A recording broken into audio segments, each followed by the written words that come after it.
असं टाकलं तर मग तो सगळे मेहनतच वाया गेली. मला जरा ते अजून सुंदर बनवायचं आहे म्हणून मी त्याच्यात अजून छोटे छोटे प्लांट्स ॲड करणार आणि दर 5-5 मिनिटांनी त्याच्यात थोडं थोडं पाणी ॲड करतच जावा. म्हणजे ते जास्ती ते थर्स्टी नाही होणार. म्हणजे ते लेट्स गो. आता पण मी थोडंसं ह्याच्यानेच टाकते. प्लांट दिसतंय का गाईस?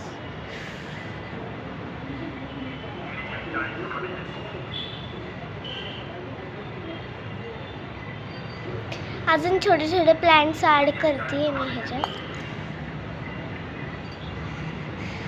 तर गाईस तुम्ही पण तुम्हाला जर काही करायचं असेल तर करा आणि असंच व्हिडिओ पुढेही आहे, बघत राहा. अजून थांबा 1 सेकंड. तुम्ही पण छोटे छोटे प्लांट्स ॲड करा म्हणजे जरा ग्रीनरी वाटेल राहतील. पण तुमचे स्वतःच्या मम्मीनी पप्पांनी दादानी लावलेली प्लांट्स आहेत. पण असं कोणतंही प्लांट नसेल जे तुम्ही लावलं असेल तर सांगा नक्की तुम्ही कोणतं प्लांट केलं आहे. कमेंट बॉक्समध्ये सांगा नक्की. आणि हे तर माझं पहिलं प्लांट आहे जे मी लावते आहे, म्हणजे सेकंड आहे. ओके सेकंड आहे माझं हे. मी आधी रोजचं लावलेलं.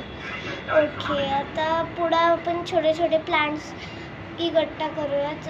जसं की ते मला एक काय म्हणतात त्याला एक प्लांट माहिती आहे पण त्याचं नाव नाही माहिती.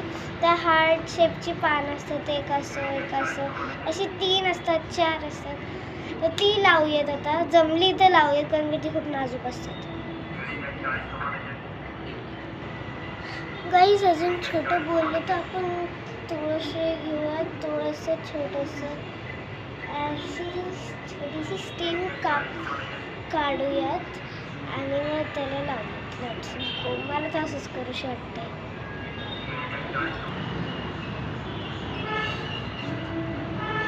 गाईज मी तुळस तर लावली आहे आणि ती उभी राहिली. बट मला अजून एक प्लांट दिसला, मला त्याचं नाव नाही माहिती. तोही लावूयात आपण. माझ्याकडे स्पेस आहे थोडीशी त्या मोठ्या प्लांटच्या बाजूला.